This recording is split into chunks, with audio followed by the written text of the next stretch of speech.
একাদশ স্থানত তাৰ পিছত ভগৱন্তই তেওঁৰ পৰম বান্ধৱ পৰম ভকত উদ্ধৱৰ সৈতে কথোপকথন কৰিছে।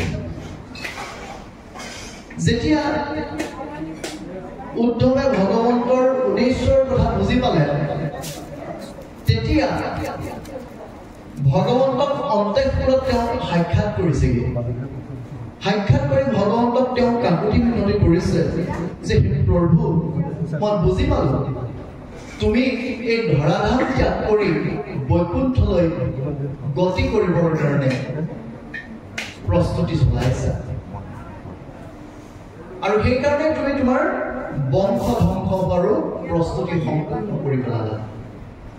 হে প্ৰভু মই খাওঁতে শুওঁতে উঠোতে বহুতে স্নান কৰোঁতে আনকি গুপ্ত স্থানতো কেৱল তোমাকেই চিন্তা কৰি থাকো, তোমাৰ গুণ নাম যশকেই মই শ্ৰৱণ আৰু কীৰ্তন কৰি থাকো। গতিকে তোমাৰ অবিহনে মই এই পৃথিৱীত কেনেকৈ থাকিম?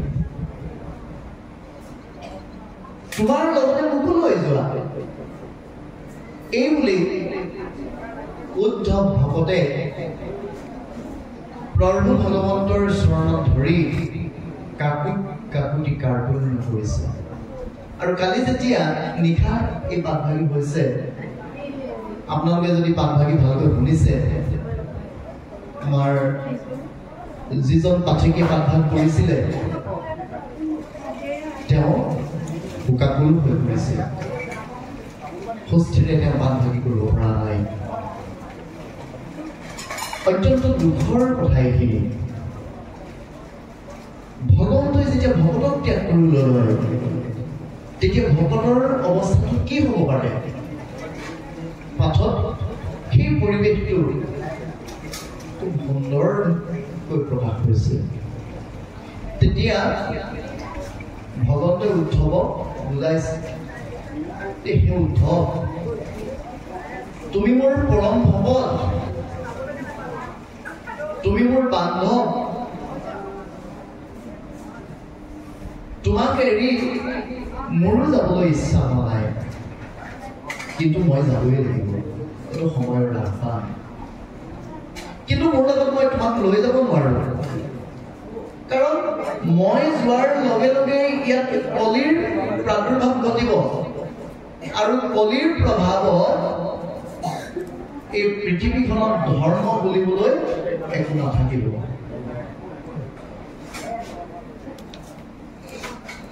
ভগৱন্তৰ লগতে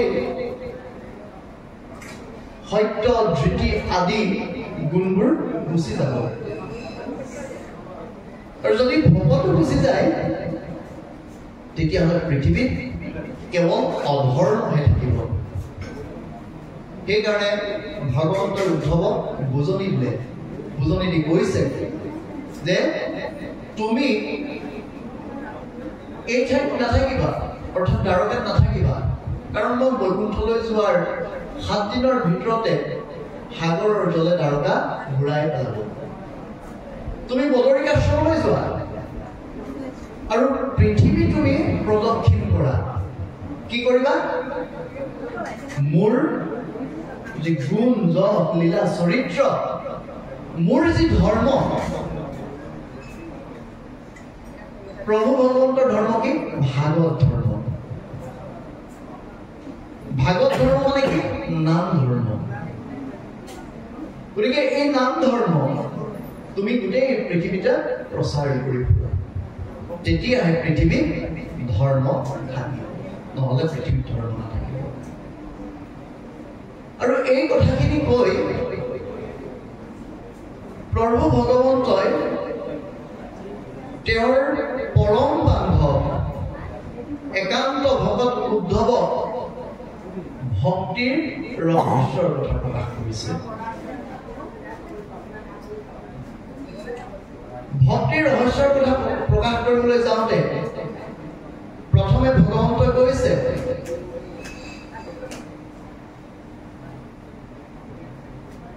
কি বুলি কৈছে যে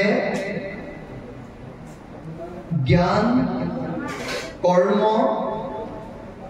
দান সাংখ্য তত্ত্ব যোগ তত্ত্ব এইবিলাকৰ জৰিয়তে মোক লাভ কৰিব নোৱাৰি মোক লাভ কৰাৰ উপায় এটাই সেয়াই হৈছে ভক্তি ভাগৱত এনেধৰণে কৈছে পদে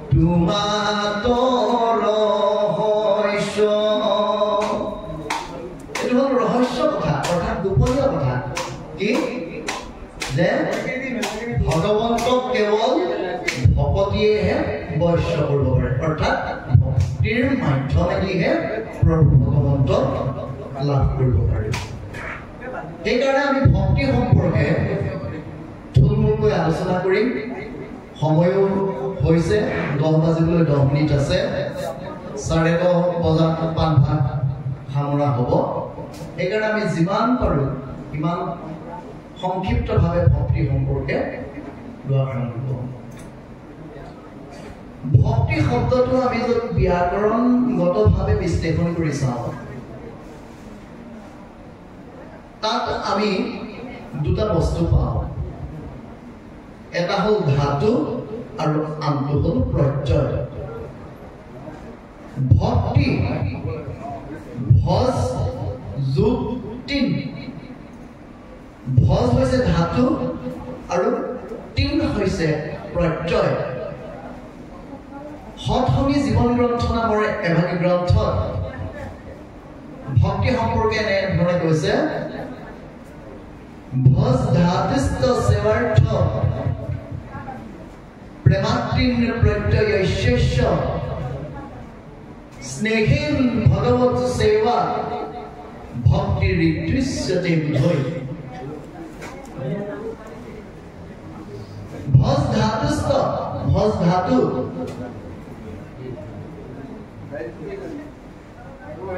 তিন প্ৰত্যয়স্য তিন হৈছে প্ৰত্যয়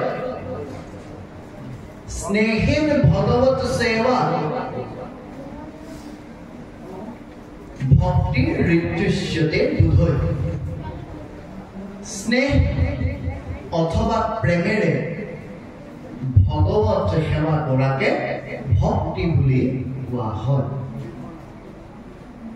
আকৌ আন এভাগ গ্ৰন্থত ভক্তি সম্পৰ্কে কৈছে সা পৰানুৰক্তিৰ ঈশ্বৰী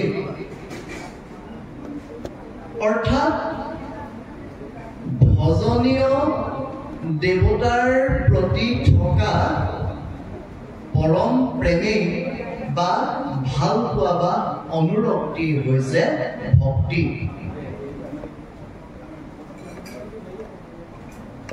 আমি যদি আৰু অলপ ভালকৈ ভক্তি সম্পৰ্কে বিচাৰ কৰি চাওঁ কি পাম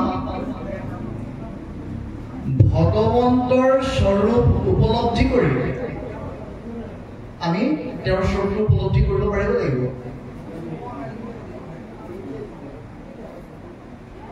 ভগৱন্তৰ স্বৰূপ উপলব্ধি কৰি সমস্ত কামনা বাসনা ভোগ বিলাস তৃপ্তি তেওঁতে অৰ্পণ কৰি তেওঁৰ গুণ নামেৰে অবিৰাম তেওঁৰ সেৱা কৰি থকাকে আমি ভক্তি বুলি স্পষ্টভাৱে ক'ব পাৰোঁ আকৌ কৈছোঁ ভক্তি মানে কি বা ভকতি মানে কি ভগৱন্তৰ স্বৰূপ উপলব্ধি কৰি সমস্ত কামনা বাসনা ভোগ বিলাস তৃপ্তি তেওঁতে অৰ্পণ কৰি তেওঁৰ গুণ নামেৰে অবিৰাম তেওঁৰ সেৱা কৰি থকাকে ভক্তি বা ভগৱতী বুলি কোৱা হয়। এই ভক্তি বা ভগৱতী কেই প্ৰকাৰৰ সেই সম্পৰ্কে ভাগৱতৰ ৩য় স্কন্ধত ভগৱন্তৰে অন্য এক অৱতাৰ কপিল মুনি প্ৰভুৱে মাক দেৱহূতিক কৈছে। কি বুলি কৈছে? শুনিও ভাবিনি আৱে প্ৰশ্নৰ উত্তৰ কহু ভক্তি কোনো বহুবিধ নয় কিন্তু পুৰুষৰ ফল সংকল্প অনুসাৰে ভক্তি নানা মতে ভেদ হয়। প্ৰথমতে কি বুলি ক'লে যে প্ৰকৃততে ভক্তিৰ ভাগ নাই, কিন্তু পুৰুষ অৰ্থাৎ জীৱৰ কথা কৈছে। জীৱৰ যি মতি, সেই মতি অনুসাৰে ভক্তিক বিভিন্ন ভাগত ভাগ কৰা হৈছে। এতিয়া সেই ভাগকেইটা কি? পৰক মাৰিবে প্ৰতি মনত সংকল্প কৰে দম্ভ বা মৎসৰয় অভিপ্ৰায় এহি মতে ভক্তি মুত কৰিলে তামখ হয় ক্ৰোধ ভেদ তিনিতে আশ্ৰয়। প্ৰথমতে কি বুলি কৈছে? তামস ভক্তি, তামসিক ভক্তি। সেই তামসিক ভক্তি তিনিটা ভাগত ভাগ কৰিছে। এতিয়া তামস ভক্তি কেতিয়া হয় বুলি কৈছে? পৰক মাৰিবে প্ৰতি মনত সংকল্প কৰে, বেলেগৰ অহিত চিন্তা কৰি যেতিয়া ঈশ্বৰক ভজনা কৰা হয়। কথাটো বাৰু বুজি পাইছেনে? আমি এটা উদাহৰণ দিছো। মোৰ ঘৰতে ধৰি লওক সোণৰ অলংকাৰ কিছুমান ঘৰৰ ভিতৰৰ পৰা চুৰ হ'ল। মোৰ ঘৰলৈ বিভিন্ন ধৰণৰ মানুহৰ আহযাহ হয়। তাৰে হয়তো ২-৩জন মানুহৰ ওপৰত মোৰ সন্দেহ সৃষ্টি হ'ল। এতিয়া কোনো প্ৰমাণ নোহোৱাকৈ মই তেওঁলোকক একো কৰিব নোৱাৰো। তেতিয়া মই কি কৰিলো যে প্ৰভু তোমাৰ ওপৰতে পেলাই দিছো, আৰু তুমি তাৰ উচিত বিচাৰটো কৰিবা। মনতে এই বুলি ভাবি লৈ কি কৰিলো, এই নামঘৰলৈ আহি সন্ধিয়া সময়ত বন্তি ৰচিও আগবঢ়াই দিলো। মই ঈশ্বৰকে ভজনা কৰিছো সেই সময়ত, কিন্তু মোৰ উদ্দেশ্যটো কি? মোৰ সেই অলংকাৰখিনি যিজনে চুৰ কৰি নিলে তেওঁৰ অহিত চিন্তা কৰি মই ঈশ্বৰক ভজনা কৰিম। সেইটোকে তামসিক ভক্তি বুলি কোৱা হৈছে। তাৰপিছত কৈছে বিষয়ক কৰি আঘাত যশবাশ্বৰ্য চাৱে প্ৰতিমাত মুহুক পূজয় তিনি প্ৰকাৰ ইটো ৰাজখ ভকতি মাত্ৰ তজুয়াগে কহিলো নিৰ্ণয়। ৰাজসিক ভক্তিৰ কথা ক'লে দ্বিতীয়তে। ৰাজসিক ভক্তি কোনটো? বিষয়ক কৰি আশা যশবা ঐশ্বৰ্য চাৱে। বিষয় ভোগ কৰিবৰ কাৰণে যশ ঐশ্বৰ্য এইবোৰ বিচাৰি যেতিয়া ভগৱন্তক ভজনা কৰা হয়,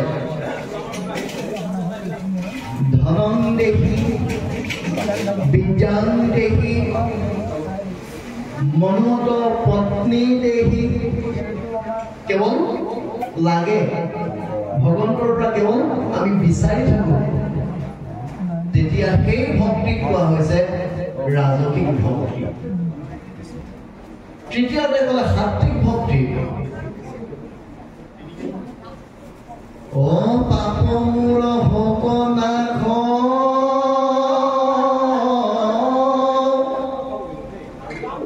ভগৱন্ত হক প্ৰীতি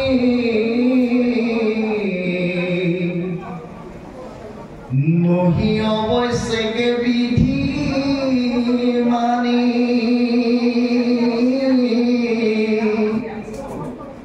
অইতিমি প্ৰকাৰে ভক্তি কৰিলে সাত্বিক বুলি নিষ্ঠে মই কহিলো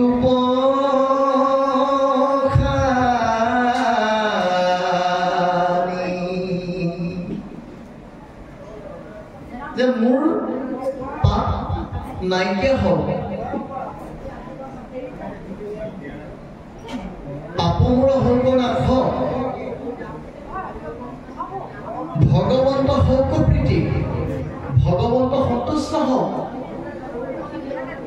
নহিৰ অৱশ্যে বিধি মানি কোনো ধৰণৰ নীতি নিয়ম পালন তাত কৰা হোৱা নাই এই ধৰণে যদি ভগৱন্তক ভক্তি কৰা হয় তেতিয়া সেই ভক্তি সাত্বিক ভক্তি বুলি কৈছে আৰু কপিল প্ৰভুৱে মাকক এই সাত্বিক ভক্তিক প্ৰশংসা কৰিছে অৰ্থাৎ ভাল ভক্তি বুলি কৈছে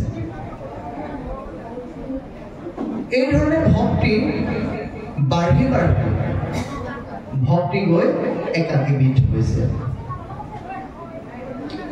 একোবিধ নৱ নৱ প্ৰকাৰে হৈ আছে ভেদ তাক বুজি বাহা দিয়া মতি সগুণ ভকতিয়েহি একাধিক আখি বিধ আৱে কহু নিৰ্গুণ ভকতি এই একাধিবিধ ভক্তি হ'ল সগুণ ভক্তি আকৌ নিৰ্গুণ ভক্তিও আছে আৰু সেই নিৰ্গুণ ভক্তিৰ আশ্ৰয় ল'বলৈহে কপিল প্ৰভুৱে মাকক কৈছে অ শুনি মোক সভাসদ তৃতীয় স্কন্ধৰ পদ বুজি মোক ভক্তিৰ নিৰ্ণয় সগুণ ভকতি যত কৰি তাক পৰিহাৰ নিৰ্গুণক কৰি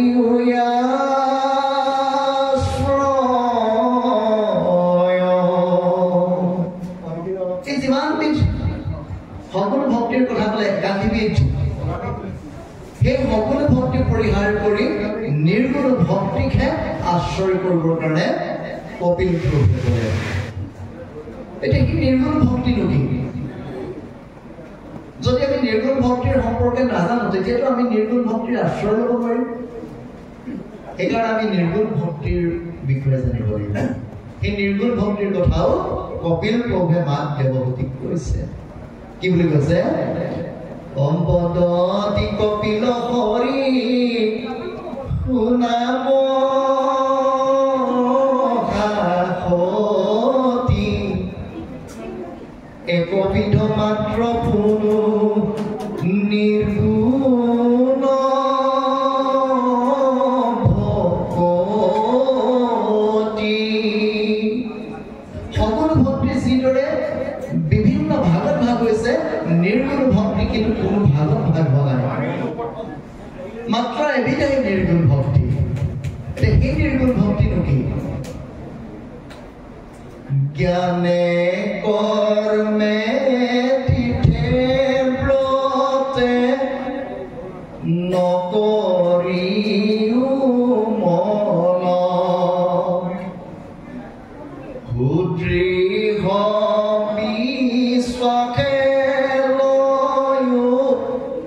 মুহূৰ্ত হৰণ মূৰতো নগান মাত্ৰ কৰিবে শ্ৰৱণ নিষ্কামে মুখুত যায় নিমজুক মন নিৰ্গুণ ভকতিয়েহি কহিলো বুজাই মই সমেইটো ভক্তি এৰা এৰি নাই।